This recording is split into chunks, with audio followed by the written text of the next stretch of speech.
IGP bars federal SARS and other tactical units from routine patrol.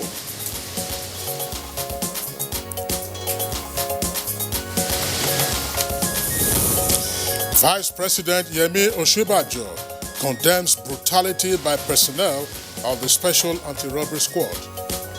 I had a meeting with the ID of police. We reviewed several of these issues.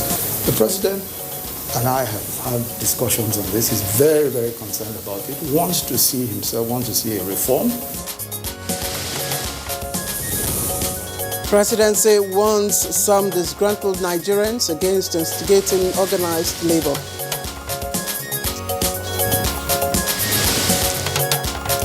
On Good Morning Nigeria today, we shall discuss the Ondo governorship election campaigns.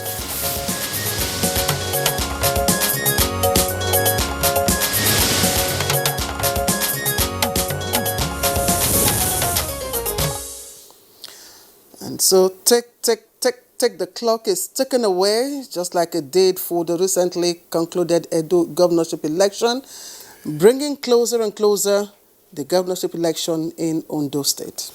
That's right, Claire. We are now in the week of the Ondo governorship poll, which is just about 5 days away, as this Saturday, the 10th of October, will be the turn of the Ondo electorate to decide who will govern the southwest state for the next 4 years. And there are 1,822,346 registered voters in Ondo State. But we are made to understand that less than that number, precisely 1,478,460 registered voters have actually collected their permanent voters card for the election.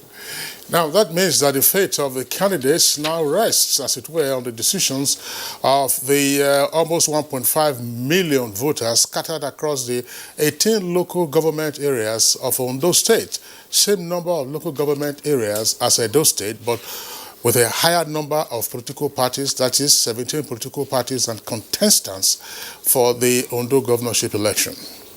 Now, 17 eminently qualified contestants, you would say, having all been screened by the umpire, the Independent National Electoral Commission, INEC. But nonetheless, political pundits believe the contest would largely be between or among Rotimi Akeredolu, that's of course the candidate of the governing All Progressives Congress, who's also the incumbent governor, then Iyitayo Jagade, the candidate of the PDP, and the current deputy governor of Ondo State, Agbola Ajayi, who has since pinched his tent with the Zenith Labour Party, that's the ZLP, and contesting on that platform. Now, quite an interesting race for the Ondo government house, but it remains to be seen in a matter of days if the incumbent would retain or vacate his seat. Already, many Nigerians are looking up to INEC and other key players such as the security agencies and the electorate themselves for a reenactment, if not an improvement, in Ondo State of what played out in the Edo election in terms of the relative peace and credibility of the outcome of the polls. Indeed, Kingsley, although not initially as heated or tensed up as the build-up to Edo elections, the Ondo State is, of course, recording its own share of pre-election violence, like what transpired over the weekend in Akure, the state capital, which we understand recorded sporadic shootings at Obanla Junction, where political thugs went on the rampage with persons feared killed or injured in the process. Now, election-related violence remains an aspect of electioneering which Nigeria is still grappling with. And of course, oftentimes it will raise the need for political actors, security agencies, and even voters themselves, especially the youth, to, as it were, maintain the peace and ensure that politics isn't a do-or-die affair.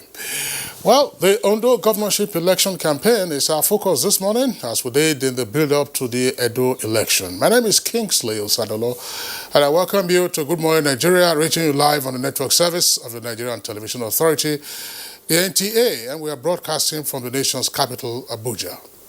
Indeed, Kingsley, there's so much more to learn from the just concluded Edo governorship election. So much lessons, so much outcome to learn, and we do hope that we will be able to replicate, if not surpass, the integrity of the outcome of the elections also in Ondo State. I am Claire Delabo Abdul-Razak. It's always a pleasure to have you join us on this program every weekday, Monday to Friday. And thank you for waking up with us this morning on the program.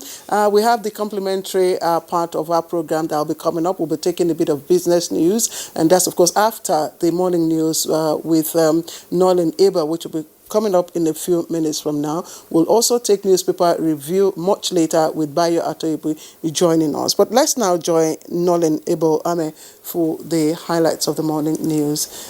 Nolan, good morning. Good morning to you, Claire and Kinsley. Good morning, Nigeria. Here is the news. Vice President Yemi Osinbajo has expressed concern over young Nigerians being indiscriminately brutalized by men of the Nigeria Police Force, especially the Special Anti-Robbery Squad and those in other tactical units. Speaking to newsmen at the presidential Villa Abuja, the Vice President described such brutality as totally objectionable and unacceptable, assuring Nigerians that a reform in the police force to curb these excesses is in the offing. The arrest, maiming, killing of young people, of anyone at all, by these same individuals is completely wrong. It is unlawful, it is illegal, and anybody, all of those who are involved in this ought to be investigated and prosecuted. I had a meeting with the IG of police. We reviewed several of these issues. The President and I have had discussions on this. He's very, very concerned about it. Wants to see a reform. A few bad eggs within the police force causing a lot of these, and because it's all over the place in different states, there's a need, of course, to take serious action. I think that the IG statement is a good first step. Meanwhile, the Inspector General of Police, Mohammed Adamu, has banned the personnel of the Federal Special Anti-Robbery Squad and other tactical squads of the force, including the Special Tactical Squad, Intelligence Response Team, Anti-Cultism Squad, and other tactical squads operating at the federal, zonal, and command levels from carrying out routine patrols and other conventional low-risk stop and search duties, checkpoints, mounting of roadblocks, traffic checks with immediate effect. A statement by the force indicates that no personnel of the force is authorized to embark on patrols or tactical assignments in Mufti. The IGP's directives is against the backdrop of findings by the leadership of the force that a few personnel of the tactical squads hide under the guise to perpetrate all forms of illegality contrary to the standard operating procedure, Code of Conduct, and rules of engagement establishing the squads. The IGP has warned the tactical squads against the invasion of the privacy of citizens, particularly through indiscriminate and unauthorized search of mobile phones, laptops, and other smart devices. They are to concentrate and respond only to cases of armed robbery, kidnapping, and other violent crimes when the need arises. The IGP has equally warned that henceforth the Commissioner of Police in charge of FSAS, Commissioners of Police in charge of state commands, and the FCT, as well as their supervisory zonal assistant inspectors general of police, will be held liable for any misconduct within their area of responsibility. Also, the Inspector General of Police, Mohammed Adamu, has deployed DIG Adele Olusholawe Bade, Deputy Inspector General of Police in charge of research and planning, to oversee the general security arrangement for the election in the state. To assist the DIG are AIG Karuma Hosea Hassan, Assistant Inspector General of Police in charge of Federal Operations, Department of Operations Force Headquarters Abuja, and 11 Commissioners of Police. The IGP says no security aid will be allowed to accompany VIPs or political appointees on election day, noting that severe punishment will be meted out to anyone who violates the order. As electorate count down to October 10 governorship election in Ondo State, the police have warned political thugs and supporters of governorship candidates who have intention of causing trouble to stay clear of the state or risk the consequences. The warning is coming against the background of cases of violence caused by some alleged political thugs in some parts of the state during the ongoing electioneering campaigns. We've arrested some people in respect of that fracas that happened at Ipele, and I think that's already in the court. Intend to do more until we achieve the desired peace for the election that the police and everyone is looking forward for. Nobody should allow his or herself to be influenced or be used as tools in the hand of politicians for violence. Presidency warns against scammers on a suspended labor strike. Since organized labor reasoned with the imperatives of fuel price adjustment last week and toward the path of sense in opening further window of dialogue on the service-based electricity tariff, some groups of Nigerians have been disgruntled. A statement by the special advisor to the president, Media and Publicity, Femi Adesina, says those interest groups had apparently perfected plans to use the strike by the labor unions as a smokescreen to unleash anarchy on the land, fomenting mayhem and civil disturbances. But the plan blew up in their faces and they have been in severe pains since then. They have launched a series of tirades against organized labor. The presidential advisor noted that such times of security, economic and social challenges call for all hands to be on deck and goodwill and support for government. New data coming in from the Nigeria Center for Disease Control (NCDC) indicates that there are 58 new cases of COVID-19, the lowest recorded in months across the country. These 58 new cases bring the total number of confirmed cases to 59,345 in Nigeria. Plateau State leads the breakdown with 18 new cases, Lagos 15, Katsina 10, Ogun 5, Kaduna 4, Edo has 3, while Ekiti, Ondo and the FCT recorded 1 new case each. Lagos maintains the lead in the NCDC case per state chart with 19,651 cases. Next is the FCT with 5,746 confirmed cases, while Plateau follows with 3,497 cases. 50,768 recovered patients have been discharged with 1,113 deaths on record for now. And that's the morning news. The program returns with Kinsley and Claire after this break. Good morning.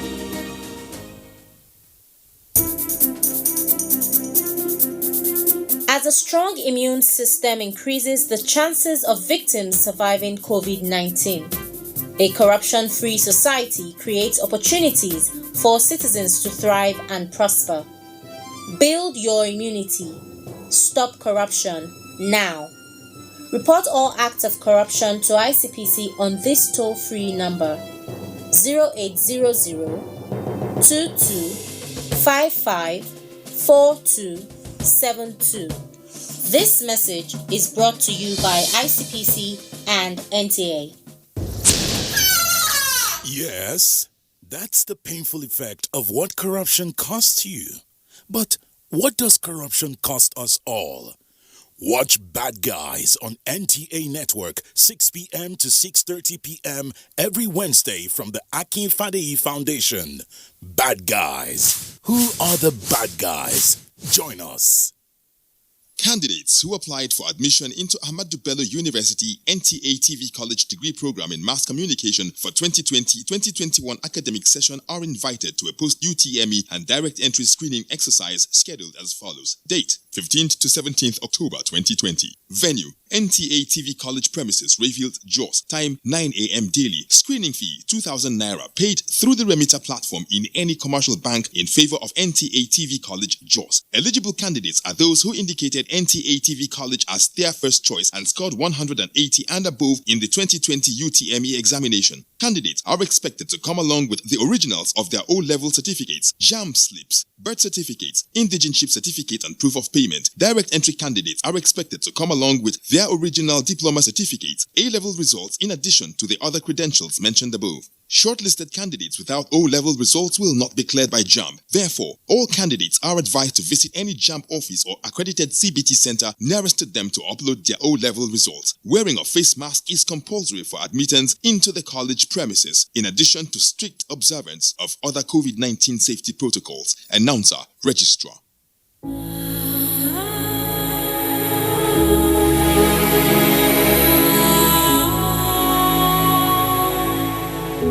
Nigeria is a rich nation of green land, rich resources, countless crops and commodities sufficient to feed and provide a means of livelihood for her teeming population.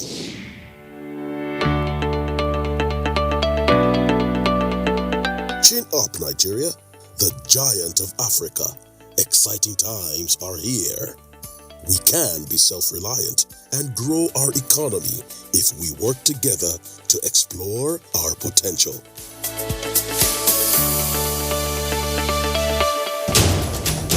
It takes a whole nation. Let us get involved. Buy Nigerian to grow Nigeria.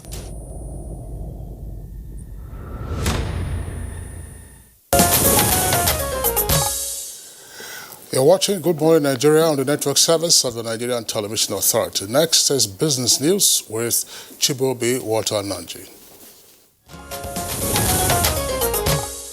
The Federal Ministry of Finance, Budget and National Planning and the Office of the Senior Special Assistant to the President on Niger Delta, in collaboration with the Food and Agriculture Organization of the United Nations, are working together to ensure improved food production in the Niger Delta to diversify the region's economy. This was at the one-day stakeholder sensitization workshop in Abuja. This is even as the federal government's Ogoni clean-up exercise has attracted commendations from key players. The ecosystem of the area is highly diverse and supportive of numerous species of terrestrial, aquatic, flora and fauna, and also human life. We are also working on the fish value chain. We are taking over. We've worked with the Federal Ministry of Agriculture. We've gotten their buy-in. Meanwhile, the Nigeria Extractive Industry Transparency Initiative (NATI) is set to launch a publication on the impact of mining on women, youth and other vulnerable persons in selected communities in Nigeria. This will also x-ray the impact of the 13% oil derivation allocation accruing to oil-bearing communities in Nigeria.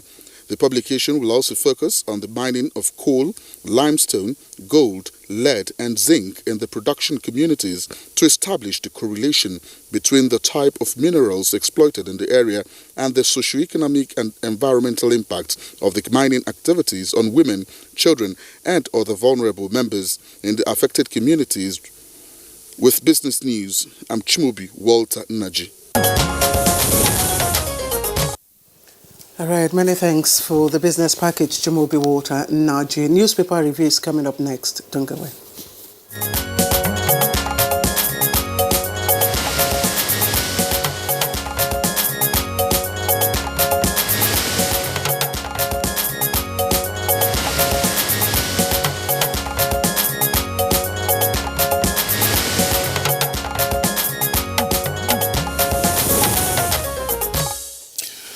All right, Bayo Tebe, we hope you had a nice weekend and good to see you. Yes, restful weekend. I hope yours was also restful. Good morning, Kinsley. It was a wonderful weekend. Yes. It was a wonderful weekend of the 60th independent anniversary. Oh, well, the 60th independent anniversary was on Thursday, and of course, we're all still in the mood, but, weekend is for sporting events. Yes. And anyone, who watched television yesterday would have been thrilled by what transpired. What exactly transpired? 6-1. What transpired, Kinsley? Humiliation. You're not on top of your news? Why should I be on top? All right. Yes. Man United were dismantled. Dismantled. 6-1. It's not the first time. There was by the special one. And then Liverpool met their Waterloo at the hands of Aston Villa. 7-2, goal difference of 5 each. Sometimes when the underdog springs a surprise of that nature, an astonishing surprise, it's part of the thrill of the game. Yes. To see where an otherwise fluent side just turn ragged and unable to coordinate itself, and the goals just pouring in as though it were a rugby match. And Arsenal? As some person said, Arsenal 2-0, clean. Arsenal was 2-1. Just like Real Madrid, which was 2-0. If you saw the last goal by Benzema. The way Kinsley talks about football, one would think that he likes football, but let me tell him that these are the early days. The league still have about how many I agree. I agree with you. Yeah. I wish you would be that passionate about our own Nigerian league. Yeah, I am. I discussed Bendel Insurance. Kinsley really watches our local. He discussed Bendel Insurance when Kyrian is here to discuss Rangers, and then they will tango. Yeah, because this is October 2020. October 1978, FA Cup final. Yes. National Sports Stadium in Lagos. Yes. Check out what happened. Yes. Bendel Insurance against Rangers. Mm-hmm. What happened? First half. What happened? Second half, it was complete, 3-0. What happened? It was a humiliation That of was Rangers. just a one-off against Rangers. It was a one-off defeat against Rangers. You see, Rangers. Those were the days when Nigerian football were Absolutely. interesting. The national stadium that day was packed. There was a final, ICC versus Rangers. It was almost like a war. They had to move it from the national stadium to Ahmadu Bello Stadium, Kaduna. And they had to put all soldiers on alert. But that is when the Nigeria football was. Gentlemen, can we stop football for now? Yeah, very interesting, because in the semi-final of that same 1978, Bendel Insurance thrashed ICC Shooting Stars. ICC took out ICC and then faced Rangers. These were the kings of Nigerian soccer. Indeed. Well, I know we have Dolphin Babes, we have Port Harcourt Babes, we have, all the babes and Falconets, the Falconets. They constitute our Falconets. Yes. Yeah. All right. Oh, well, I think... and the champions of Africa, let's add. The Falcons are the champions of Africa. Yes, I'd rather talk about athletics. Yes, because she was a sprinter. Yes. Mary Onyali, she was a contemporary of Mary Onyali. Mary Onyali was, she made us proud. She's been the undisputed African queen, and since her exit, I don't know. Those of course, Blessing Okagbare came on. Those glorious days can still come back. Yes, we have the youths. Absolutely. All we require is the environment and the determination. Absolutely. Let's hope so. But when you have a pleasant weekend like that, it's always thrilling. Now the newspaper review. Now the newspaper review. Yes. For which we are here, Bayo. Yes. Let's get on with it. Would you start with the Punch or I start with the Nation? Either of that. No, I think let's begin with the Nation. Let's begin with the Punch newspaper. Your punches. Let's begin with the Punch. And the lead story, of course, is a story that has been on the news, on our news bulletin a while ago. Outrage grows over SARS menace. Oshibajo and others condemn killings, arrests, and extortion. Nigerians don't know difference between policemen and armed robbers. That's according to the Vice President. Nigerians don't know difference between policemen and armed robbers, according to the Vice President. Save Nigerians from SARS killings. Activist begs Buhari and National Assembly. Inspector General stops squad from patrols, checkpoints, and stop and search, and others. And then above the nameplate says, bank shouldn't lend to states without our approval. That's according to the FRC, that's Fiscal Responsibility Commission. Details on page 30. Travelers must bear full costs of COVID-19 tests, PTF. IPPIS, varsities senior staff begin 14-day warning strike today. Oil firms debts near 5 trillion naira amid price collapse. And 2 earpieces, PDP lacks moral authority to query Buhari, says APC. Only state police can deliver Nigeria from sinking. That's attributed to a retired general. And then you have the photographs there on the front page. Kano Hisbah officials enforcing the Sharia law on haircuts, mode of dressing and others in Kano. That took place on Sunday. So an emergency haircut there for one of those persons. And then the enforcement of the dress code. Matawale has rescued 11 kidnapped victims, paid no ransom. That's according to an aide, page 9. CP orders probe as policeman kills teenager in Abuja. There will be crisis if Ondo poll is rigged, and that's attributed to the PDP, page 18. Flood sacks Kogi Assembly members, cuts off highways. Flood sacks Kogi Assembly members, cuts off highways. Fleeing Kano housewife who killed 2 children, arrested. That's a sad one there.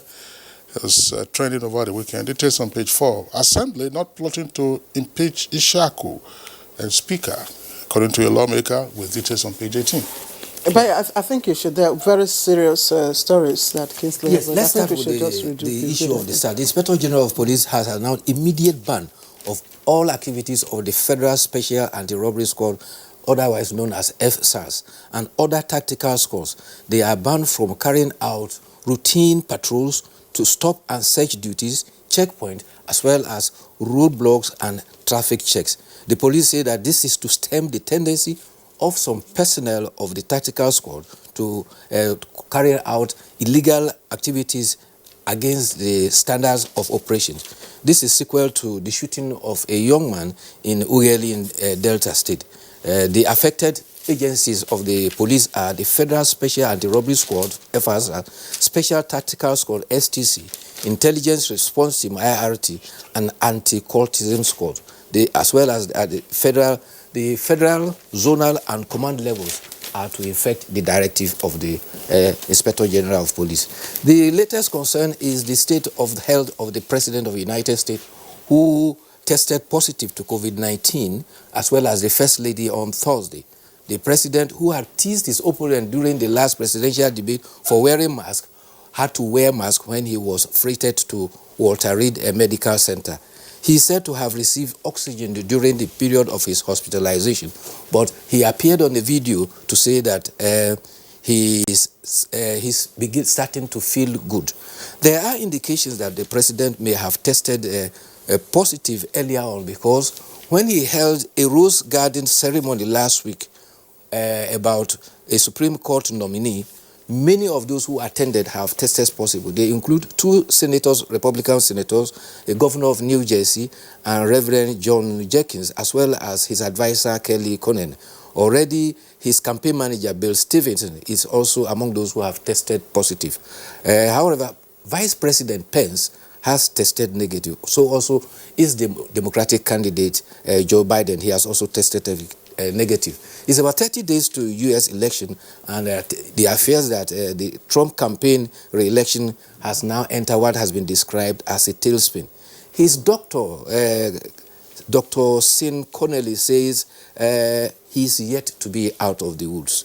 The next 14 days is very critical. Yes, in fact, the stories, coming out from, this morning from the U.S. says that the blood level of the president suddenly dropped, and that there are, indications that he might be transferred, So at least that's the report coming out from the CNN this morning regarding the health of President Donald Trump. So, but contrary here in Nigeria, this week, the last week we just witnessed the lowest cases of COVID-19. On 1st October, incidentally, we were lucky, we didn't have any deaths. 2nd October, we didn't have any deaths. And since we came into October, we have registered just only 2 deaths. And that is a significant improvement. For the result yesterday, we have 58 cases, and this is said to be the lowest on record as far as the COVID-19 cases are concerned. Yes, there was a report this morning about, how African countries are doing with the management of the COVID-19. And surprisingly, well, not surprisingly, Senegal has been doing quite well, according to reports, in managing, its... but the interesting thing I discovered is that Senegal has recorded over 1,000, cases? Cases, yes. And we are still in our... How many cases? As at yesterday, we have 59,345 cases. So comparatively, if you compare the number against size of population, Nigeria is doing much, much better, if you ask me. Well, some persons would argue that it depends on how much testing is going on. Yes. That's the argument of some persons. But for me, what is critical is if you test, a case is positive, then what about the recovery rate? And more importantly, the fatalities. Nigeria is just about 1,100. 1,113. Yes, persons who have passed on, unfortunately. That number is a record. I mean, South Africa is by far the highest on the African continent. Yes. When you see the numbers coming out of Brazil, the US, and India, and Spain, and elsewhere, we have done pretty well. There's no question about that. But schools are due to reopen with effect from next week. And the critical thing is not to assume that coronavirus has been defeated. You see the behavior on the streets, you see the behavior in otherwise crowded places, at malls or marketplaces and all that. And people just assume that corona don't go, as Nigerians would say. This is a very critical period. Children and pupils and their teachers, they all need to take the requisite precautions. Some of the facilities that were set up, even in some offices or premises, those facilities are no longer in use, just for hand washing, simple hand washing. You look odd now in some places when you are wearing a face mask, but it is for your own protection and indeed for the protection of others. Kingsley, I've also raised, this concern about returning students, borders, those who are going back, especially, among the federal government colleges and all that. What will be the capacity of the hostels, and then how are they going to maintain the social distancing in those schools? And then again, who bears the liability of the COVID test? So the parents? Initially, there were rules that said that before students will resume, they will be subjected to COVID test. And arrangements have been made in some instances. State governments were bearing the cost of the test. There were even hue and cry in Ogun State when pupils were directed to private hospitals and they raised alarm, and that was immediately rectified. But the good news is that apart from instances in Kwara and Gombe, where we had a few cases of secondary school students who were sitting exam that tested positive, on the whole there were about 13 of them. All the federal government unity schools, not one COVID-19 case was reported, and that is tremendous. But they have not resumed. Yeah. No, those that went in for the SSCE. Okay. So now that they are going, the whole students are going to resume, the horizon is now becoming wider, and there's need now for the caution to be double what they were doing before. Bayo, it's a very important start that you've just pointed out. You recall that there was a lot of apprehension when pupils in their exit classes were being asked to return to write their final exams, particularly those in SS3 and I think those in JS3 as well. There were concerns that you were likely to have a spike in the cases, but there's been several weeks since those exams started, and the national numbers do not indicate that there was a spike in the transmission of coronavirus amongst those students and pupils who were in their exit classes, and some of them have finished. Yes. I mean, those who wrote WASC, they are finished, and I think NECO is next now. Yes, they're starting to, I think today. NECO is starting today. Supposed to commence today. That's right, so NECO is today, but the critical thing is that as you have more numbers now in the lower classes, the school authorities ought to take the requisite precautions. Yes, vigilance should return to our schools. Yes, and don't also forget that the Minister of Education has indicated that universities are likely to resume anytime, either this week or next week. In the meantime, varsity senior staff are beginning 14-day warning strike. It's like NASU and SANU. NASU and SANU. I don't know. This thing about strike. Nigeria strike has become like Nigeria, turning Nigeria into an old rag. You try to mend here, one strike here, then another one evolves from there. Well, a story about SARS. Bayo, you are silent. I started with the story about SARS. About SARS, yes. I mentioned the action taken by the police, and the instruction is supposed to go down from the federal, zonal, and all the state levels. We had the same instructions. Yes, during the tenure of Inspector General Ibrahim Kotu. In fact, at that time, what happened was that, they said all state SARS should be disbanded, and only federal SARS should be retained. Now you are seeing the same bananas creeping in, as it were, into federal SARS. There is a panorama story, it's a feature story, it's an interview on page 3 of the Punch newspaper. If you can focus on that right away, you'll see the headline. It said, policemen who abducted and forced me to pay them 100,000 naira said they would kill me. Nobody would know my whereabouts. Let's see that on the screen right away.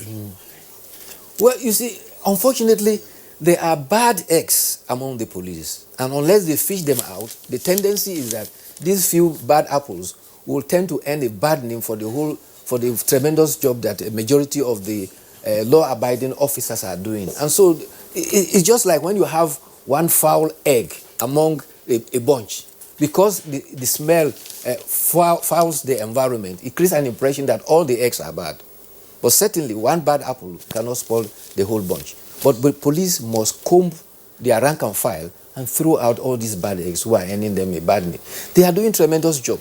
No question about it. Looking at their population, the number of police we have in the country, less than 300,000 for a population of about 200 million. Far below the point is, UNESCO we keep talking recommended about standard. these bad eggs. One, what are the entry level requirements other than just academic qualifications and all that? Process. And then what is the continuing examination and review of the men who are on the beat? Sometimes they work under very stressful conditions. No doubt about that.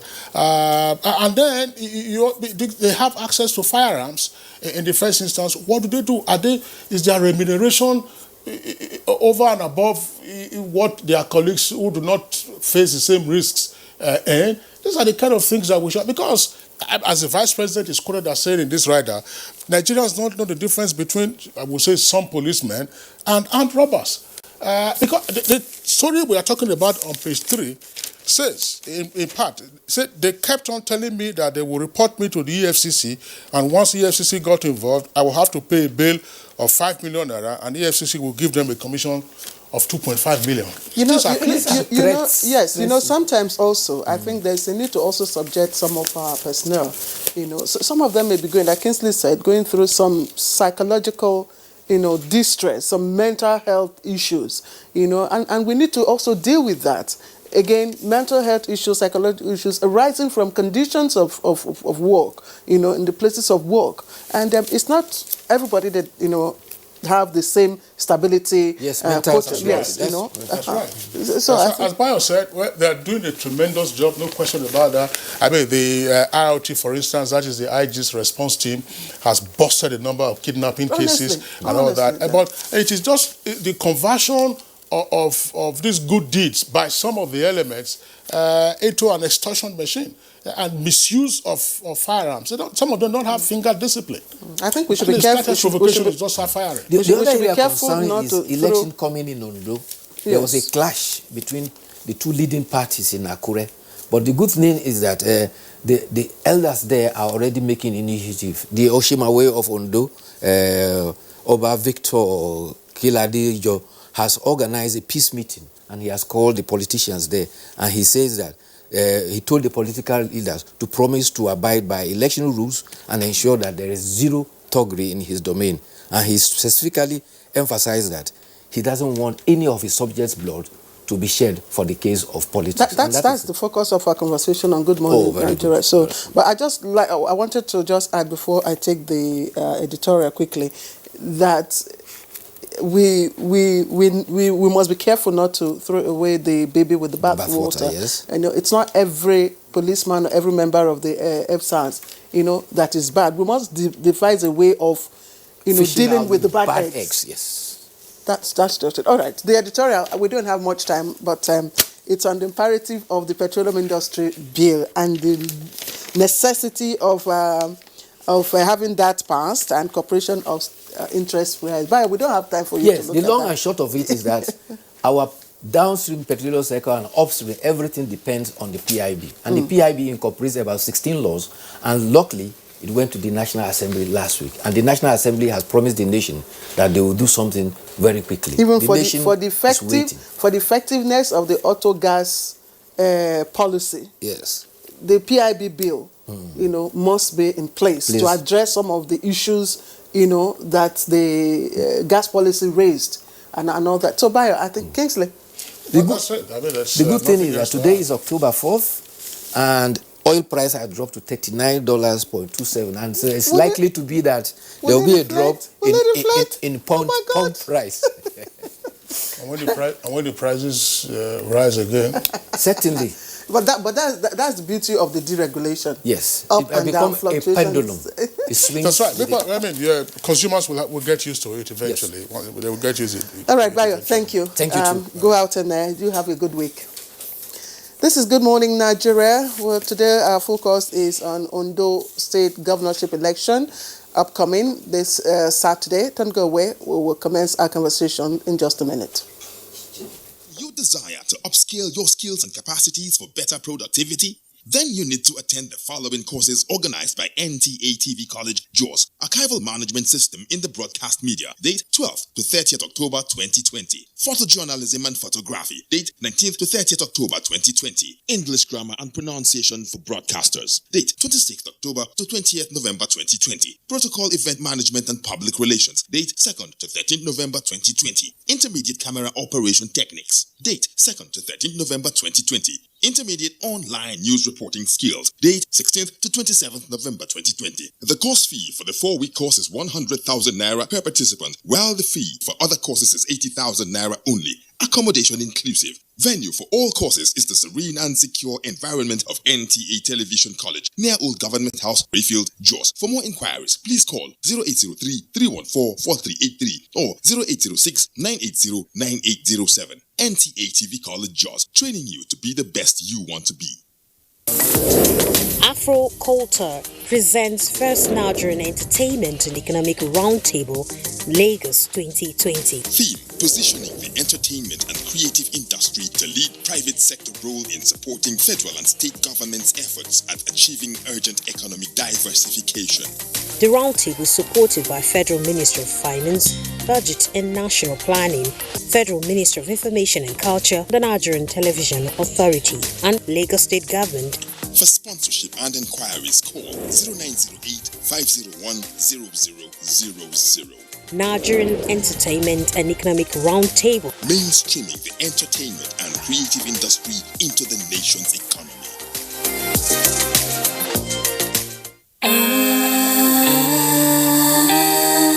Moments can be ordinary. It's what we make of them that really matter. Make the best of every moment, every day, like super moms do with Indomie. Moments to laugh with Indomie. Moments to learn with Indomie. Moments to care with Indomie. Moments to share with Indomie. Moments like no other to appreciate. Super Moms create special family moments with their love. Celebrate these delicious moments with Indomie noodles. Indomie noodles, tasty nutrition, good for you. You're watching Good Morning Nigeria live on the network service of the Nigerian Television Authority. Now, to kickstart our conversation, which is on the forthcoming Ondo governorship election, let's listen into this background report by our correspondent, Abdusalam Jibril.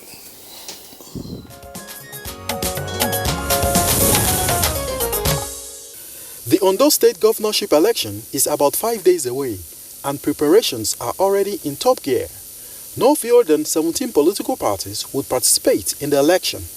Meanwhile, some political experts believe that the contest would largely be among Rotimi Akeredolu, the candidate of the governing All Progressives Congress (APC), who is also the incumbent governor, Eyitayo Jegede of the People's Democratic Party (PDP), and Agbola Ajayi, of the Zenith Labour Party ZLP, who is also the current deputy governor of the state.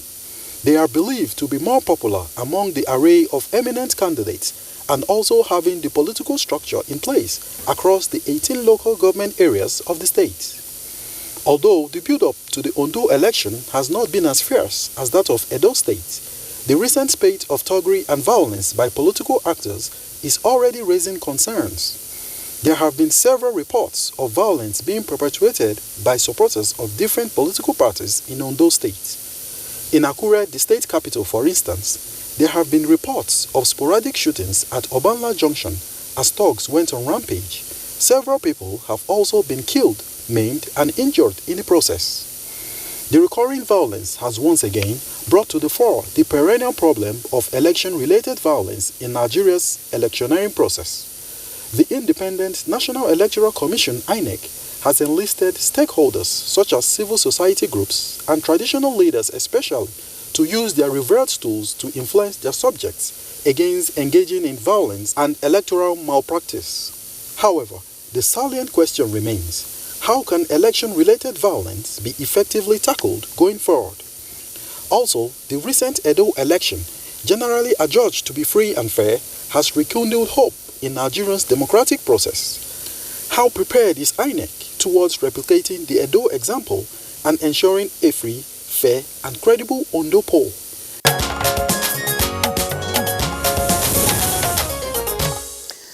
All right, it's Ondo's turn today on Good Morning Nigeria. Let me introduce our guest right here in the studio.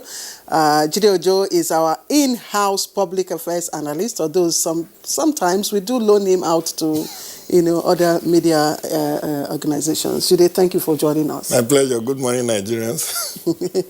I'm on loan now. All right. We also have here... You're on loan or free transfer. We have Dr. Ismail Bello, who is a lecturer with the Bayes University here in Abuja. He's also a public affairs analyst. We had him here also during our discussions on Edo governorship election. Thank you for joining us. Thank you for inviting me. Good morning, Nigerians.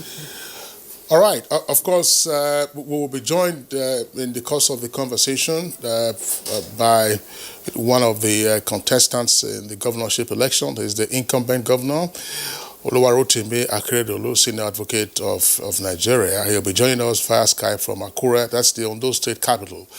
But let's begin the conversation with our two guests in the studios, Jide Ojo and Dr. Ismail Bello. Well, it's become so interesting ahead of the Ondo election when you find comparisons being made between Ondo and Edo, because Edo occurred on the 19th of last month.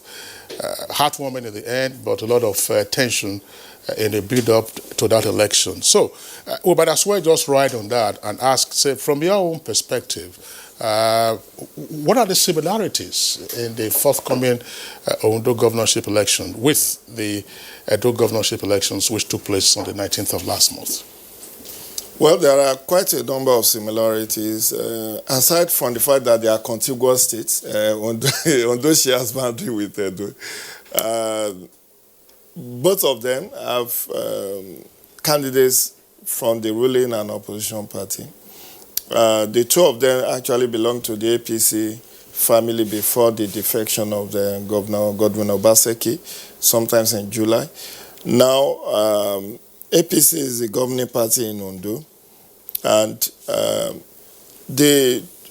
if you want to say the two main contenders were parallel to what happened in Ondo, in Edo, between Izeyamu and Obaseki. You have Eyita Ojegede and Oluwarotimi Akeredolu. Both of them familiar foes. They were the first front runner in 2016. Of course, Akeredolu defeated Jegede in that contest. Now, unlike in Edo, where the street camp, where Izeyamu and Obaseki street political camps, these two political juggernauts in Ondo actually retained their platforms.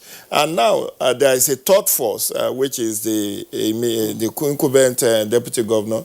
Again, that introduces a peculiar scenario. an incumbent deputy governor who has defected to another party, contesting against his principal while still retaining his post. But that's what the Supreme Court has said, that the joint ticket actually hangs at inauguration, and anything after that, you are on your home. Then you look at when you look at number of local governments, it's also 18. It's 18 in Edo, it's 18 in Ondo. Unlike in Edo, however, the 18 local governments in Ondo are evenly distributed. The south has 6, the central has 6, the north has 6. But unlike in Edo, where the south has more local government than other parts. But basically, they share. Then you look at the two of them also happens to be off-season, off-cycle election, arising from judicial intervention in the electoral process. Recall that 29 governorship elections were held in 2019, but arising from previous judicial intervention, these two states, contiguous as they are, have their elections off-cycle. So those are my immediate thoughts on the similarities and a bit of differences that we make. Then, of course, this longer is do not be Lagos or do not be Lagos. We will know whether Edo is not Lagos or Edo is not Lagos on Saturday. Right. But it's an interesting scenario. And even they share the same cultural affinity, exactly. Very similar culture. Particularly when you look at Owo and Benin, they are almost the language is even getting. They are neighbors. Neighbors. Edo people founded parts of Ondo. So you can. Yes. They have that cultural affinity. Yeah. Exactly. So, Dr. Bello. Yes. I know you also want to tee off on the similarity, but I'd like to take you back. Let's look at the historical peculiarities in Ondo elections that might define or shape, this election. Okay, going back, as you stated earlier, this is an off-season election, which happened in 2009 as a result of judicial intervention, which displaced Governor Agago and brought back the Labour Party candidate, Governor Mimiko. Looking at the election and the antecedents, some will say, okay, it's going to be a two-way thing, a two-party fight. Some will say, oh, there's a third force. But looking back to 2016, where OK defected from APC to AD, it did not make any significant difference. APC still carried the day. So I want to believe the same thing will happen now. The deputy governor defected from APC to PDP, from PDP to ZLP. So I don't see any difference, so to say. I believe the APC should carry the day for this present election. So some believe that, I don't know in what states it is now, but it's been difficult for an incumbent to secure his second term. Does that also apply in Edo? I think the first governor that did that was Mimiko. Yes. That secured his second term. Yes. Yes, looking at the election, 1999, it was Adefarati, 2003, Agago. Mimiko was able to break the jinx, and from what happened in 2016, I want to infer that I don't think it will be, as I said, a three-way thing with the defection of Agbola to ZLP. ZLP only has one candidate in the House of Assembly, who is the deputy minority leader. They have no candidate in House of Rep or Senate. PDP has two candidates, two members in the Senate, while some members in the House of Reps. Let me say after the primaries, the governor was able to bring back, consult widely and ensure that the grievances and issues that happened in 2016 that led to the defection of some party juggernauts won't repeat itself this time. So I believe the coast is somewhat clear for the governor. Well, Claire was raising the issue of the history of Ondo, And perhaps what readily comes to mind would be what happened in the First Republic, and much more critically, what happened in the Second Republic in the 1983 elections, when Chief Oborio in the old Ondo State was declared winner, and then you saw the spate of violence and bloodletting and arson that accompanied that. Oborio had to seek refuge in Lagos. But I'm just wondering, but Jide Ojo, well, that kind of violence is it not now a feature of our electioneering?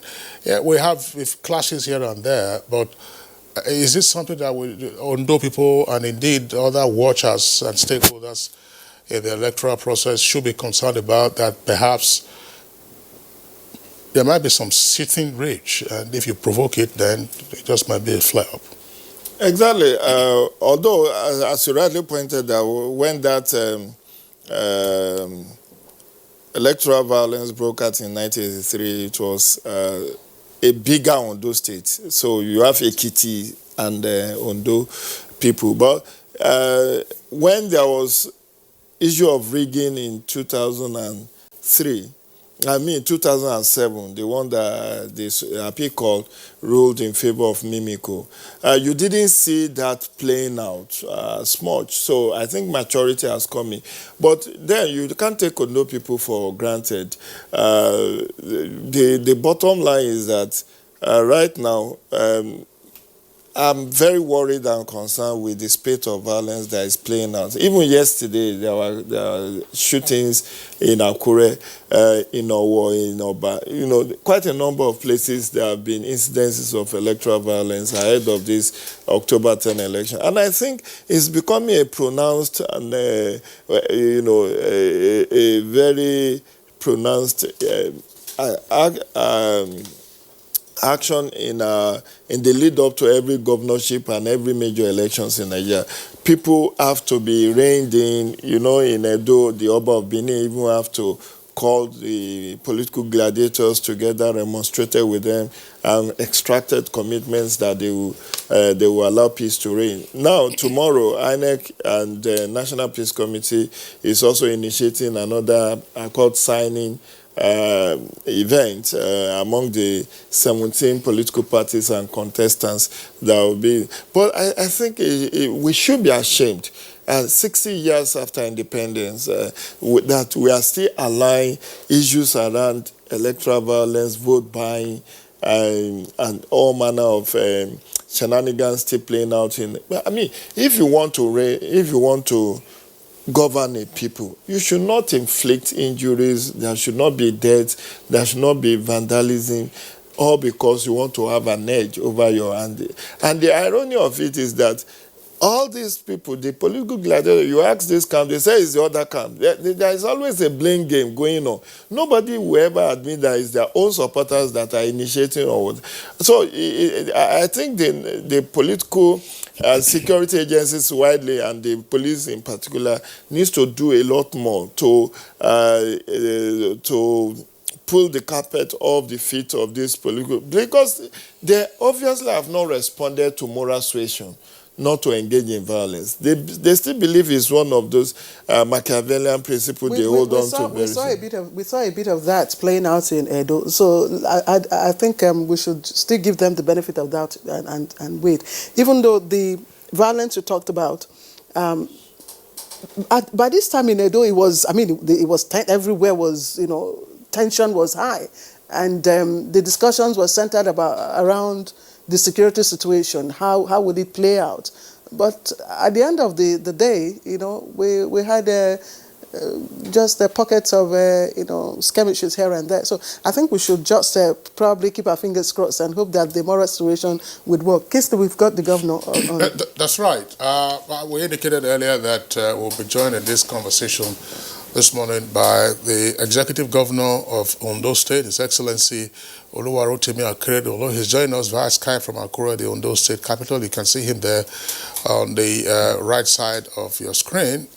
Governor Araya, it seems to have disappeared. We've had the governor on several occasions in the past discussing other issues, Well, we're having him this morning as a candidate of the All Progressives Congress in the governorship election coming up on the 10th. That's Saturday this week in Ondo State. Your Excellency, pleasure to have you with us on the program. It's my great pleasure to be here. All right. Well, you are up against 16 other candidates in Saturday's election. Ahead of the election, what is your mood? What is your camp reporting to you? Are you hopeful or you're having jitters? Well, let me start by letting you know that for me, election, I've been in this for about 2-3 times now. This will be the third attempt. The first one failed, the second one was successful. This will be the third time we are going to election. So I'm already used to it. I'm no doubt optimistic that we will sail through. So for me, it's more like a routine. For every other 4 years, you do it. Maybe this is last attempt. This is the last time. Anyway, not attempt. I'm sitting governor now. This is probably the last time. When I win, I don't have to come and contest to be governor again. But I can assure you, I'm very optimistic. But before I end this, let me say this. When I saw your intro, in which you said several people were killed, that would not be correct. I don't have report of death in the fracas you refer to in Akure. I don't have report of death. I know that people were wounded, which is unfortunate, but I don't think to use the word several would be right. No, I don't have any reported death arising from that fracas. For that correction, we hope that those whose heads were broken are receiving treatment in the meantime. But just clear, let's get into the election proper. For you, Your Excellency, what are the key issues in this election? Well, for me, the key issues in this election is that it appears to me like a referendum. The people will have determined, for instance, to look at what we have done in the last 3.5 years. That we were sworn in February 24th and 2017. So in the last 3.5 years, it's a referendum to see we have delivered on our promises, and if we have done rightly or we have done right in the face of the people, then they make a choice. And for me, the choice is clear. There's something that average Ondo State citizen can see. I mean, our little achievements are there for them to see, and I believe that with that, other issues about coming up that is contending in the what I would call political space about whether there's a force or no force and all those things. I'm not too sure those ones will come to play. The people are fairly a bit politically, savvy enough to make a choice as to what they want. Okay, Your Excellency, thank you once again for joining us. I know you had to get up rather early to be part of our program. We really appreciate it. In your first tenure, you campaigned almost, I don't want to say without experience. You didn't have maybe democratic dividend structures to point at, but you won regardless. Now, what are you selling this time around? Now that you have been there, you spent almost 4 years. What are the high points? What are the products? What are the brands that you are selling to the people?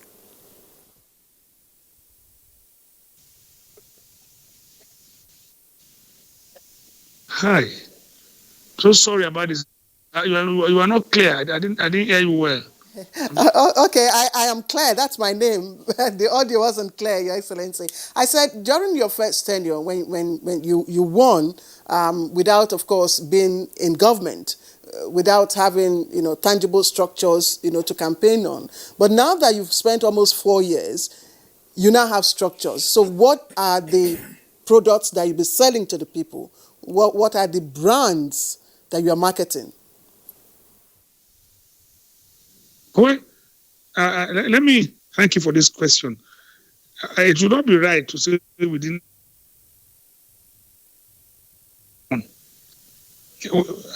Before ran on the platform ACN. And at that instance, we ran against an incumbent, and we did fairly well. And yes, we did not win the election. But the next time, 2016, when we came back, we had built a structure. The structure was there for us, and that worked for us effectively. And the only way, I mean, what I probably accept is that now we are firmer on ground than when we were not in just now, and we are firmer on ground. So for this, probably in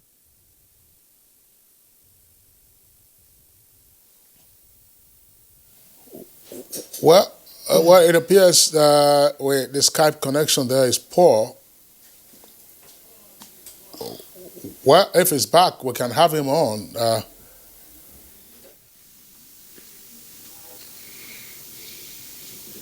Sorry, I don't know. There's this We can hear you. We can hear you now. I'm sure your turkeys can sort that out from your end.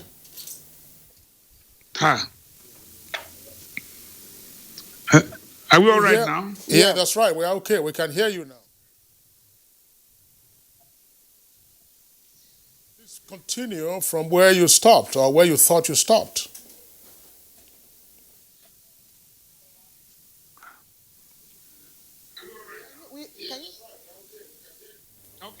I mean, what I said clearly was that for now, I mean, yes, where I stopped was that I think I said that now we have a better structure on ground, and with that would no doubt that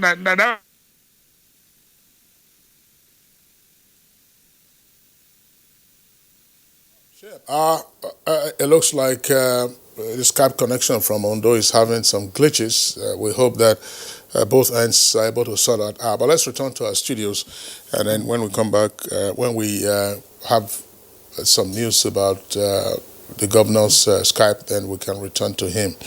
Dr. Ismail Bello, of course, you listened to His Excellency speak, and then there was also the question that was posed earlier about similarities and dissimilarities.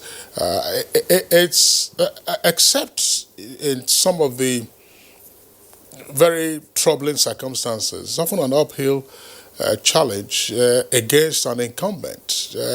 Are there advantages and disadvantages on this occasion? Yes, as I said during the Edo discussion, the incumbent always have that advantage.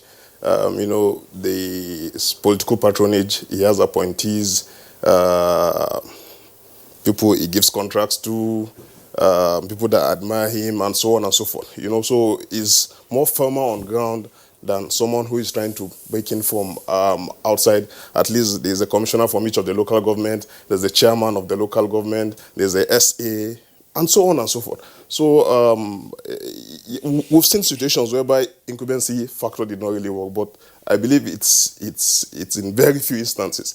As I stated earlier on, looking at the trajectory of Ondo election and the jinx has been broken, it's possible for a governor to win the second time, and I believe it's going to repeat itself for this election. Why are you so confident? Looking at what happened in 2016, despite the defection of who is a very strong, yes, and this hues and cry of power shift to Ondo South, with the deputy governor being the forefront, I don't think it's going to come to fruition. You can, from the last election, the governor pulled about 200-something-thousand, pulled 150-something, Eitayo one something or thereabout. So, and as you said, he has more projects now to sell to his people and so on and so forth. So, and as I stated earlier on,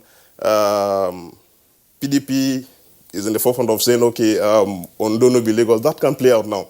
Because even in 2016, they were discussions that some certain power interests were not for the governor in 2016 that led to the defection of OK to AD, and they supported him and so on and so forth. So with those power interests now behind him and a lot of stakeholders in the APC, I believe the coast is clear for APC.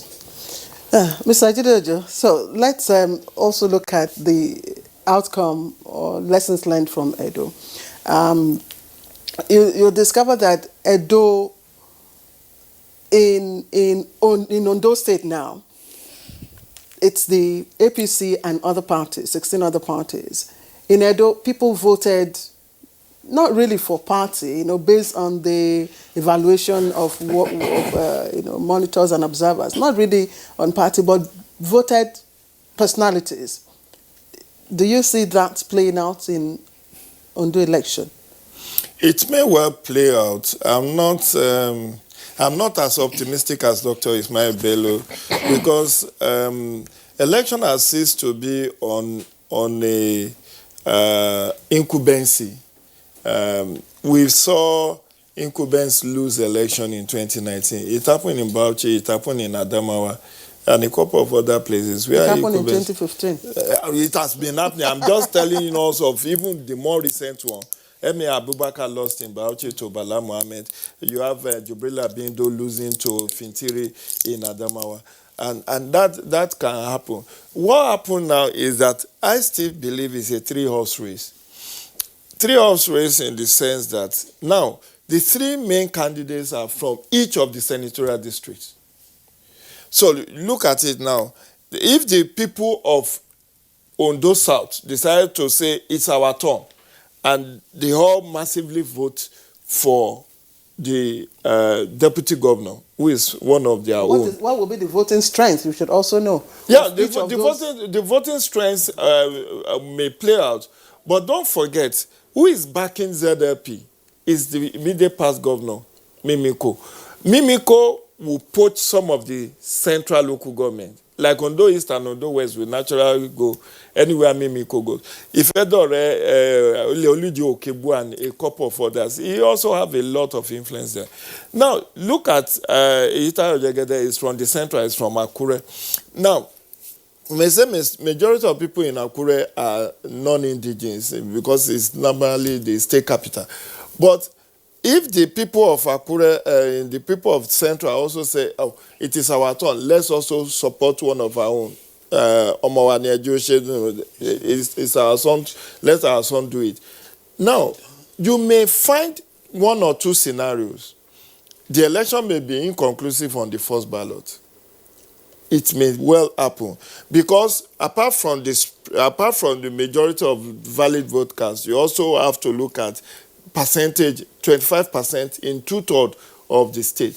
So if Mimiko still holds very strongly, if he still have a lot of influence in Ondo politics, and being the one that have been able to break the jinx and do a second term, and now he's not backing the governor, he backed the governor. I'm not too sure whether he naturally will back Jegede because Jegede happens to be a former Attorney General and Commissioner for Justice. And by the way, the two of them, one of the similarity is also that both Ita Jegede and Akeredolu are the former Attorney General, meaning Commissioner for Justice in Ondo State. So and both of them are senior advocate of Nigeria. But both of them have not been governors. And you know the irony of it is that the three strong candidates in this election the three of them are lawyers. It's only Agbola Ajayi that is not a senior advocate. People don't really know that. That's why, Dr. Bello, I'm wondering, we don't have the same division along personalities in Ondo as we have in Edo. So what will probably be the contending issues will be, show us what you have done. Yes. Sorry, Ismail. Okay. Yes. We're going to have to pause you. We understand that the governor is back. The Skype connection to the governor has been restored. Well, Your Excellency, I believe you can hear us now, and we can sustain this conversation. In addition to whatever else you wanted to complete, just before we had that little crash, what is your response to the view that has been expressed that Yes, even though this is being touted as a three-horse race, being yourself, your incumbent deputy, and Ayeta Jagede, senior advocate of the PDP, that in a sense, this is already being framed as a contest between yourself, an incumbent, and the former governor, Mimiko, who's backing the ZLP candidate, who's also your estranged deputy governor. Yes, thank you. I listened to the comments by our analysts, but I can let them know that what happened in Bauchi cannot happen in Ondo, and what happened in Adamawa can never happen in Ondo. We did not lose, APC did not lose election in Bauchi because PDP was strong. Neither did we lose also in Adamawa because it was strong. We lost election in those two states because of internal wrangling within a party. That's why we lost. But that's where the difference is. I mean, today in Ondo State, as all of you have seen, every other aspirants have deployed all the arsenal in support of this candidacy. So all of us in Ondo State in APC are together, and we're having so many more people who are supporting us, so many more converts, so many. Let me assure you one thing. When analysts said, I think it was Gideon, one of them said, Mimiko has influence in Ondo East, Ondo West. Let us talk about very serious things. We will defeat Mimiko in Ondo East and Ondo West. He has no influence. He is a spent force. So let us be very clear on that. Influence where he ran to go to Senate, he lost. Influence where today we have ADC in Ondo and APC working together. Mimiko is nowhere there in the true Ondo. So Mimiko is nowhere in the central district. It's not even anywhere in the state. So it's not a force that anybody can talk about now. When you lost out with the people and you don't relate to them as expected, so you have lost out. You have lost out simply. There's no other thing. If it needed to be repackaged, that will not through the deputy governor. It made a grievous mistake. So if it needed repackaging, that would have been done by a proper person, but not the deputy governor. But let us go ahead and look at what we have on ground. Yes, Akure, you have done a proper analysis of Akure. Akure people are here, and clearly, if a number of them will talk about, Jagada is a son, but a number of them will say, look, we had our sons, somebody from Akure who contested, nobody said because of Akure. Somebody like Senator Tayo Alashadra, he lost in Akure, yeah? So, what are we saying? But their point is that, look, a number of people in Akure who are clearly reasonable about it, have the opinion that, look, if Central has done 8 years, then the North should be allowed to do its own 8 years. So, there are people, even Akure indigents, who are thinking that way. But again, other things that are working in Akure is that, look, we have done a lot of work in Akure. A lot. Roads, schools, mention it. A lot of work. And people in Akure look at it and say, look, if somebody had come and done this much here in Akure, how do we not even pay him, or how do we show gratitude? So if a number of people in Akure, even though Akure indigents believe that, look, I haven't done this much in Akure, this governor deserves to be returned or deserve a second term. So this is the way I look at it. So for me, when we speak about maybe a scenario that maybe the election can be inconclusive, it will not be inconclusive. It will be concluded at a goal. And we are, by the grace of Almighty God, we are certain that we will win this election.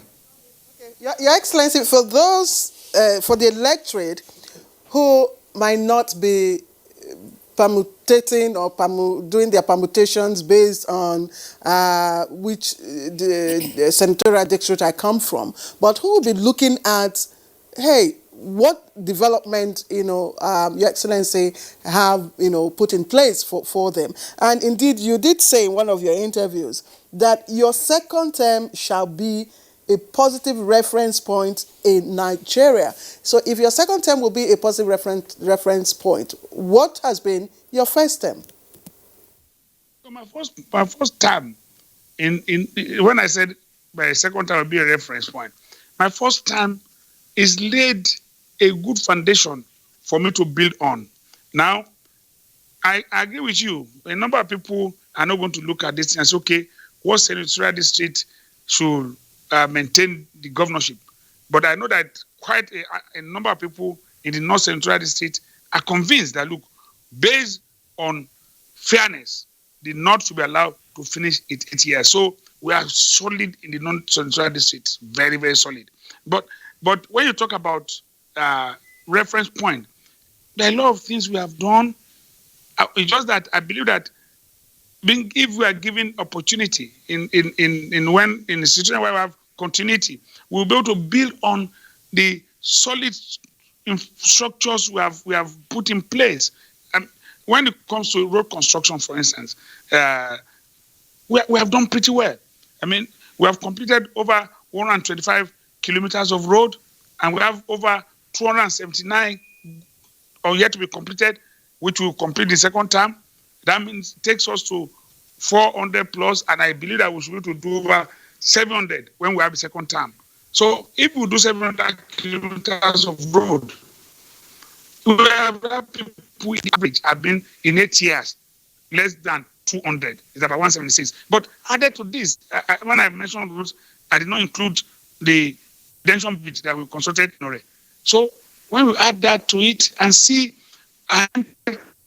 on issue of industrialization, since the time of our revered and sage, that's Adekunle Ayashi, that was the last time we had industries in this state. We came in here, we got so many foreign companies or investors interested, and there are companies now in Ondo State. We can mention over 10 that have come up since we came into office. It's something great. We on our own issue of health, we got the health insurance scheme. We got the laws in place, and it's now operative. We did that, and on our own too, we can go on and on to see what we have done. We met a medical school, University of Medical Sciences here, without a teaching hospital. On our own, we went ahead to get the teaching hospital in place. We met the Unimed because salaries were not paid. Most of the what I would call consultants had left. So accreditation for that university was almost nil. Today, we have over 15 courses already accredited for that university. So a lot of things we have done. We have put in place so many great things that the people of Ondo State cannot forget. So when you talk about my first time too will continue to be a reference point, because people will say, after Papa Adekunle Ayashi, who else had brought a number of industry we brought? Who else? I mean, look at today, we have promising a school of public health in another location, not outside, not even inside the University of Medical Sciences. Is it the university in Okitiupa, that Olusegun Agagu University? This was a university that abandoned for 8 years. Today, it looks so good as a university. The people of Okitiupa, when somebody says not is on the south, we will win in the south because of what we have done. We have worked in the south. We have worked. Somebody come up and say, oh, I went to Nigeria, I went to SLU, there's no road. Maybe people don't know, you don't know where you have been. We have done a lot of construction of roads in all these places. The Okitiupa Yeka road, it was impossible. We constructed this road, totally impossible. Nobody could drive on those roads during rainy season. Today, people drive on that road. We did it. And many more, Sabome, and many other places. When we came in, we had about a water scheme. My predecessor in office commissioned it without reticulation. Just play to the galley. You just did it and abandoned it there. We had to spend money of Spadek and Co. to ensure that when we were commissioning it, the contractor had to at least explain to people this and this were not there until we came in. When we came in, a number of pumps were added. We reticulated. The water is coming out today in Nigeria there. So it's a reference point already. Seriously. I mean, I've said so. What about the schools? We have renovated several schools. We have built several new classrooms in our primary schools. It's our choice, our approach to education. So for me, it's already a reference point, but I believe that we'll do greater things in a second term. In particular, what I say to people is that I'm going to spend my time to ensure that Ondo State has support, because connection to global economy is important for this state. This is a coastal line state. We have wasted our time for too long. If we have the longest seashore in Nigeria, and we have a draft over 12 meters, so what have we been doing? What have other governors been doing? I know that Agogo made serious attempt, but we are following on it now. The point is that by the time we have a port declaration and we start the business of visual port here, that is the final thing. Even if I want to leave as governor, I leave, because that would have been an achievement for a lifetime. Okay. Well, thank you very much, Your Excellency. I still would like to stay with you. Earlier, you did say that Saturday's election would, from your point of view, be a referendum on what you have achieved in your first term, which is still running. Some of those achievements you have already ticked off. You have also indicated what you would like to do in your second term. But there have also been criticisms, and I would like you to respond to those criticisms. One, there is the allegation of what has been referred to as the Owoization of your administration.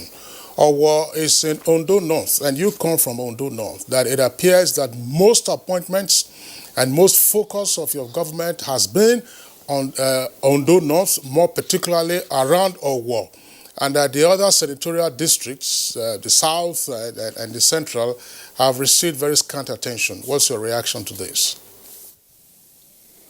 Thank you so much. That would be a fallacy. I mean, it's a statement that is not founded on the facts we have on ground. Organization, how? We have the cabinet is there. There is every local government has a commissioner. So, how would that be an organization? If you talk about my chief of staff, for instance, who is from our, those are people who are going to work with me personally. Most sure. I mean, if I made a wrong choice of a deputy governor, only God saved me, I didn't make a wrong choice of a chief of staff. So you must be sure of those who work with you. So I don't know what they mean by organization. But if you talk about not about development, it is even. I remember we were here in Akure, and somebody, when the cabinet saw what we were doing in Akure, the cabinet said, with the roads we are doing in Akure, I cannot even take it. So I have no other place to take the roads. So that means we have constructed more roads in Akure than Owo. That's not what. We got in here and found out that, look, in the whole of Akoko, there is nowhere you have.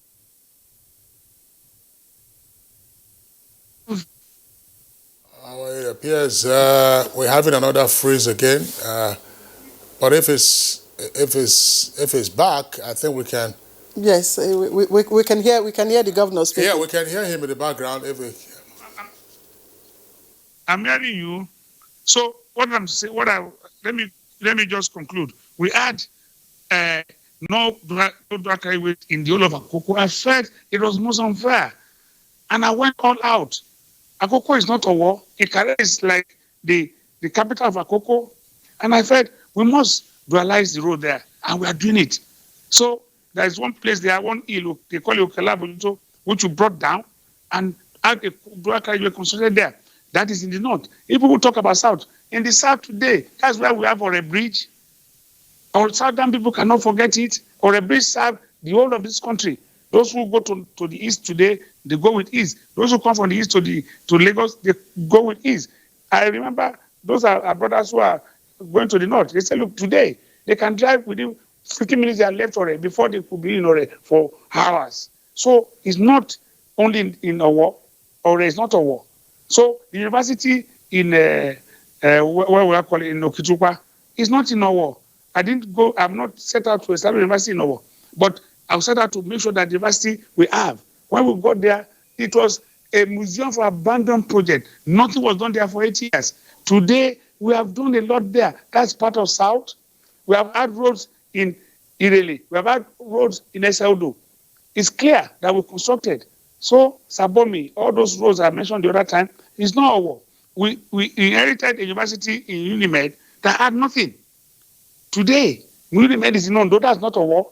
We are building 2 500-bed hospitals, one in Ondo and one in Akure, as part of the teaching hospital complex. So nobody can. It's not right, but people can say whatever I want to say. But I know that we are running a fair government that has impact in all areas, every nooks and cranny of the state. What about the schools, primary schools? Were they all in a war? More primary schools were renovated in Okitupa. More. When I saw the list, well, fair enough, I thought I expected it. So there's nothing wrong in it. So more primary schools in Okitupa in the south. More. And every local government, every nook and cranny of the state were included in all those primary school renovation and building of new classrooms. It's not a case of establishing what some other people call.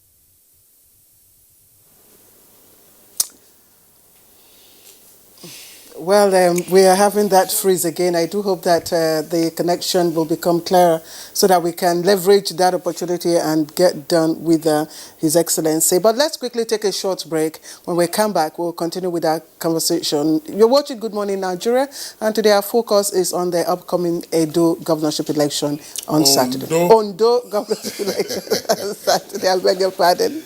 It's Ondo, not Edo.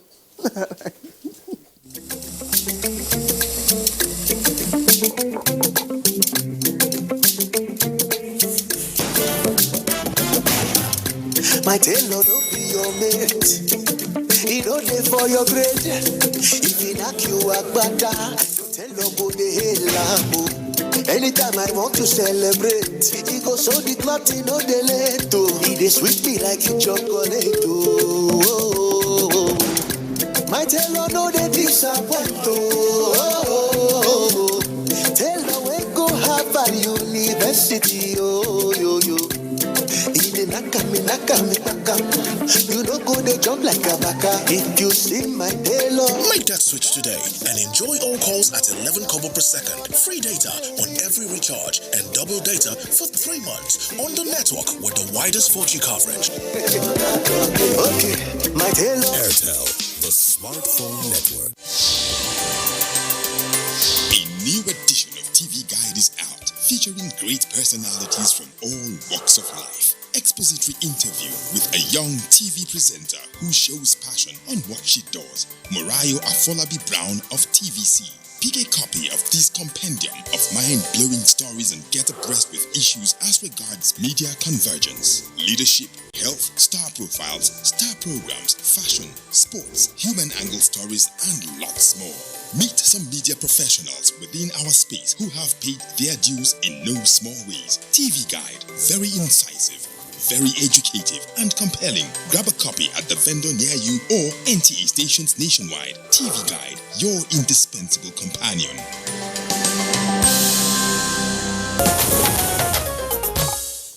All right, thank you for staying with us. You're watching Good Morning Nigeria. His Excellency, the incumbent governor of Ondo State, is still with us, and I hear his Skype connection is crystal clear now. So, Your Excellency, now that we're dealing with allegations, there are also opinions that your government is raising your IGR through collection of fees from, vulnerables under 5 in the healthcare, those for whom you also provide free health facilities. We hear you also have the Kadi Igbeayo also, which is the health insurance. How effective is that, and how sustainable is your free medical care for this category of people? Well, thank you. Well, Kadi Igbeayo is not stricto sensu, is not for medical or for health. Card Igbeayo is like citizen card. That okay, you're a citizen of the state. So even if you are well, we expect you to have card Igbeayo. It's something that was started by my predecessor, and I felt it was a good idea. I remember people came up with changing. I said, I'm not going to change the name. It's a good idea. We'll continue with things that are good. And we felt now to know if we are having free medical care or you want to take advantage of our health insurance scheme, we must know that you're a citizen. So for free, you come up, you obtain the card Igbeayo. When you have the card Igbeayo and you get to any hospital, if you are a mother or for prenatal or antenatal or for children who are 5 and below or for those who are vulnerable, you have the card, then you will be attended to in the hospitals because for free. We know that the idea really is that we are that so many people come in here because of free medical facilities who are not even citizens, who are not tax-paying citizens. All these things mean a lot to us. Now look, okay, you want to come in here. When we got here, we did not have health insurance scheme in this state. It took us some time to put it in place, and I think we are one of the few states that have health insurance scheme now in the country. So we had to do that, and after doing that, with insurance, it's easy for you. And for as long as you are registered, simple. Just going into any hospital, even if you are not a pregnant woman, even if it's not easy for mother and child alone, but we just had designated hospitals for mother and child. And when we got in here on mother and child, there was only two mother and child hospitals. How do you treat all mothers and children in the state in 2 hospitals? Because it does not stand to reason. So we felt that, look, the best way is to expand it. And we've added about 5 more, making 7. Okay, we have in Ikare, we have in Owo, we now have in Ore, we have in Okitupa, and one in Obokoda. So another one has come up in Ifon, which is near Owo, all to expand our mother and child facilities. But the case we make is that, look, it is not taken under the health insurance scheme. It's not one in which you just run money. By the time we came in, it was run down totally. But for the health insurance scheme, we'll probably not where we are today. But what I'm trying to get at is that on the issue of health, that is what we try to do. So on the issue of IGR, we don't raise money from health. How much are they paying? How much can you get from health on IGR? It's just that from our own ingenuity, when we came in, we are having about an average of 600 to 700 million naira per month on IGR. What would that do for us? What would that do for any state? And we recruited consultants, CSDC, they are world-renowned consultants who are then working with our FRS, working in Kwara, working in Kogi. I think they are also working on the office on time. So we felt that they could assist. And we decided again to have a new look ODRRS. We now put the law in place on those state internal revenue services board. And we established that with all we had. That is where, for instance, we recruited over 400 graduates deployed to all the nook and crannies of the state. And it's from the money they earn that they're able to generate that they take percentage to pay their staff. They are not on what I would call the payment scheme of government. So we have to devise that method. Today, before COVID-19, our IGR in this state has risen to about 2 billion. That is, to me, it might look too meager compared to Lagos and other areas where money is coming. Well, sorry again, another freeze. If the connection is okay, I would like the governor to respond to one other point before we return to our guests in the studios. All right, we understand that it's collapsed again. So once it is revived, we'll come back to the governor. All right, okay, it's off and on. It's like an abiku, Your Excellency. I mean, today's Skype connection is like an abiku, and that's just the point. As I said earlier, we've had you on Good Morning Nigeria in the past in discussing Amotekun, for instance, which is the source of this other allegation I would like you to also respond to. Several months ago, it was widely reported that you had issues within the party in your state, and that as part of your fence mending drive, you had to visit Abuja. Abuja is always a whipping boy these days. And that when you came to Abuja, a commitment was allegedly extracted from you to pipe down on Amotekun, about which you had been very committed. And so some of your opponents are saying that, well, Amotekun was or is a ruse. Your comment? No, please. Well, I think I'm really tired of all this, because I think something is wrong with us. Our politics is getting totally out of hands. There was never a day Amotekun was discussed with me in Abuja. Not one day. Nobody has ever mentioned Amotekun to me in Abuja. So how? They will extract word from me on Amotekun. Never. It never happened. And am I the only one? And all of us, the 6 states here, have laws establishing Amotekun. So I will now go and compromise their interests. And I'm their chairman. I won't do it. I have my honor. It's not possible. All I'm saying is that nobody ever spoke to me anyway about Amotekun in Abuja. Not one person. Not one person. Amotekun. None. There was no issue. We had explained ourselves clearly.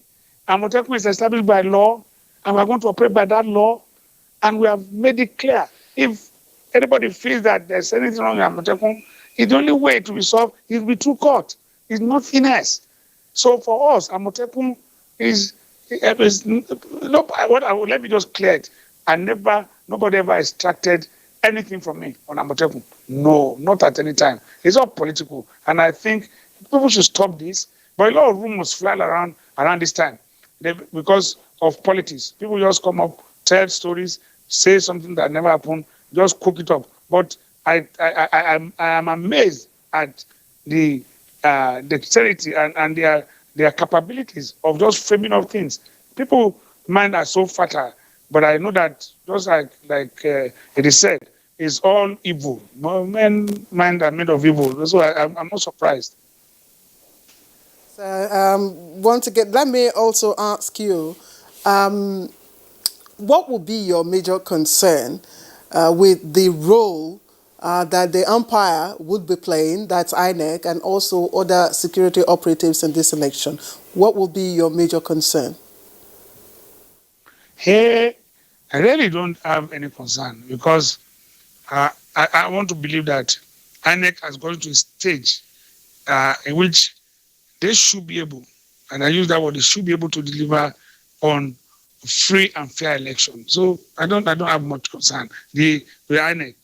Areas of concern might be area of security. And I believe that the police and the other security agencies that are going to be involved in this election are also going to be up to the task. That's the only thing. Because I remember when you started, issue of violence came up. And I'm worried about violence here and there. For what purpose? If you are sure of yourself, and you are sure that you have the numbers, then there's no need for violence. That's why I've always said to my own supporters, we don't need it. We are the ones carrying egg. People want to break the egg in our hands.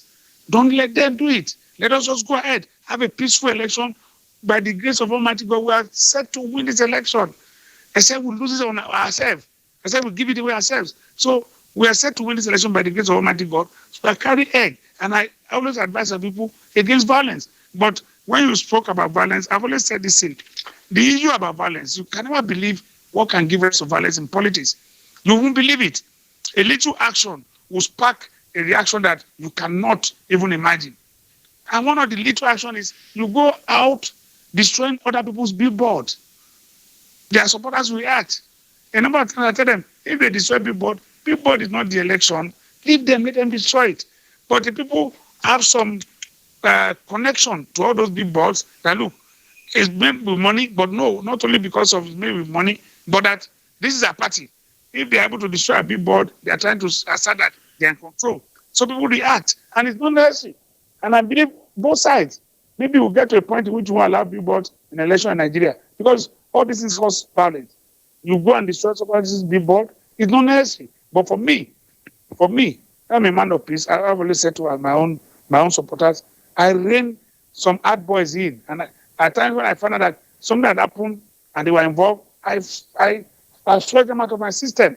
That is how it's supposed to be. It's not for a candidate to now harbor all these talks and overnight to start destroying people's billboard. For what purpose? So if we take out violence, those are my concern, that on the election day, our security agencies are on their feet and are able to stamp out and let them give the signal to everybody. Anybody involved in violence will be arrested and be dealt with summarily, immediately, even on the spot. Then everybody will have to be careful. So for me, major concern, violence. I have implicit trust in INEC. I believe they will deliver on it. But violence, security, those are the concerns. All right. Just before we return back to our guests in the studios, Your Excellency, I'm sure you have also heard a slogan in neighboring Edo. One of the commonest slogans was Edo not be Lagos. The analogy is a bit difficult considering the factors in Ondo, but we have also been hearing Ondo not be Lagos. And so persons say that that is aimed at attacking some of your presumed backers who are Lagos-based. Is this likely to play out? Do you have any concerns that Ondo will not be Lagos and therefore you might be surprised? No, sorry, I've not probably heard about this Ondo not be Lagos.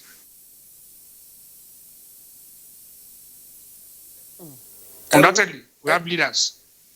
We have a national leader from Lagos. I mean, whether anybody likes it or not, naturally he will support his own party. That is out. He's a leader of the party. He will naturally support his own party anywhere. So I don't know about Ondo not be Lagos, but I remember that after Edo, I heard about Ondo is not Edo, and I have explained to people, Edo starts with E, Ondo starts with O. Yes, we have they end with O. We end with O, but we are 5-letter words, so we are different. Whether we like it or not, that is just simplistic. We have to excuse me, but whether we like it or not, in Ondo State, if you look at what happened in Edo, some people believe that people were voting for continuity. So we expect them also, with the good work we have done here, to vote in for continuity. And that is even when we are party majority. So Ondo cannot be Edo. That's what we are saying. And that is what I've heard. Ondo is not Edo where APC can be rubbish. No. Here in Ondo State, APC is on top of its games and we will win Ondo State. Thank you. Any form of rapprochement between you and the other contestants to instill, a peaceful, non-violent election? Well, I've tried my best. Try to talk. The candidate of PDP on few occasions has calls me when we have problem and we try to discuss. But what I know is that you discuss with your colleagues or your co-contestants, and my worry is that you jump out on time to lay blame on other political parties. And I say to them, let us all rein in all these boys. No, I don't have boys. Why is that possible? There are boys who are following you. Everybody knows, and they are the ones that foment trouble. You went, for instance, to Ipele Nowo. You wreaked havoc. You went to a war itself. A lady was at the filling station. His car was not branded. You destroyed the vehicle. You shot down people. You went on air and you were pointing to an APC supporter as one of your PDP supporter that was wounded. That was not right. Don't rush into this, for media purposes, to want to justify or want to lay accusation. I believe that let us look at things properly. Let us talk to our boys. And I believe that the election is almost here now. So I want to believe that on the election day, or from now, from what the policemen are up to it now, soldiers are probably on. They have done their what to call this road work in which they show their strength, show of power and co. Everything, I believe people will now, it will really reduce, and it should reduce from now until election. Thank you. Just before, let's bring in Dr. Ismail Bello. You've listened to His Excellency, that's the candidate of the APC in Ondo governorship election on Saturday. And by the way, for our viewers, we'd like to inform you that we hope to get other candidates on Good Morning Nigeria as well to have the opportunity of responding to concerns and issues and indicating why they think they should be the preferred candidates by the electorate. But Dr. Ismail Bello, just to wrap up, what would be your concluding thoughts on this conversation? The governor sounds very upbeat. Are you revising some of your earlier projections, or you want to stick by them? No, I stand by my projection based on my analysis of what has been happening in the state, the coming together of stakeholders in APC, the division of the PDP, moving to ZLP, and so on and so forth. So I believe the coast is somewhat clear, but I want to say, just like we saw in Edo, we know the stakes are high in Nigeria's politics. It's all about authoritative allocation of values. These values are resources, you understand, who control state allocation, IGR, and so on and so forth. But we'd like to call on the political actors and citizens or residents of Edo State not to be used as Ondo State, not to be used as a willing tool by the politician to cause mayhem in the state. Well, for me, I want to appreciate His Excellency Governor Oluwarotimi Akeredolu-Akiti for very illuminating submissions. But I still believe that elections in Nigeria cease to be on party platform. I think it's more individualistic. And that's what Edo demonstrated, that even if you switch political camp, within 2 months, you can still win an election irrespective. But if he has performed as he has highlighted, I think the referendum may be positive on him in terms of getting re-elected. Because performance counts for much. And coupled with the fact that APC will not want to, as thunder doesn't strike twice, APC will not want to lose Ondo after the loss of Edo, given the scenario that they want to build ahead of 2023 general elections. But basically, it's just for the electorate to come out in large numbers. One of the minuses of Edo election was the poor voter turnout, 25.3%. I think Ondo should be able to do more. We didn't have upscale violence like we had in Edo. So I believe and I hope that not only that INEC will get its acts right in terms of smart corridor issues around people finding where they should vote, but also that electorate, the voters will come out in huge numbers across the 3 senatorial districts to elect their leaders. All right. Thank you very much, Jide Ojo. Let's get also the closing thoughts of the candidate of the APC in the election, Executive Governor of Ondo State. Your Excellency, at the beginning of the program, we talked a little bit about the political history of old Ondo State, now Ondo and Ekiti. Less of that, of course, has been evident in the recent election cycles. But what are your expectations? If you win, what would you do? If you lose, what would you do? Thank you. With all respect to you, I will only talk about if I win. I don't expect to lose. So when I return back to serve my second term as governor of this state, we will rededicate all our energy, all what our talents that God has given us to serve this state in the best form. We have really laid a foundation. The foundation is not just we are not only on foundation, we have started building. It's for us to complete. No governor can do all the work. But what I'm determined to do is that this state will never go back again after my tenure. After my tenure as governor for 8 years, by the grace of Almighty God, this state will not be what it used to be. We will have laid a solid foundation for growth, solid foundation for industrialization, solid foundation for proper education, solid foundation for good health in the state. So, I mean, all this we have tried to do, and if by God's grace, by the time we are able to have Port Ondo, then we are connected to global economy. By the time we are able to persuade the federal government, yes, our airport in Ibadan is designated as a cargo airport. I'm sorry, our airport in Akure, with all respect to you, please, because our airport in Akure is designated as a cargo airport for the south. And we have vast land, probably the largest in Nigeria in terms of the acreage of land we have for the airport.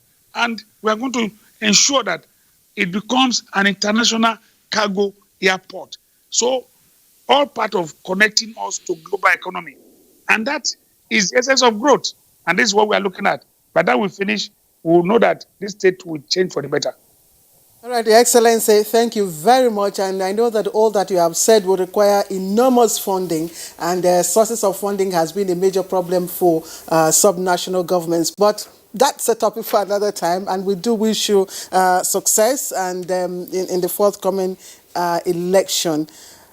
His Excellency Oluwarotimi Akeredolu, Executive Governor of Ondo State and APC governorship candidate in the forthcoming Ondo governorship election, joining us via Skype from Akure. Thank you, Your Excellency, for finding time to be with us. Great pleasure. I appreciate you people. Thank you so much.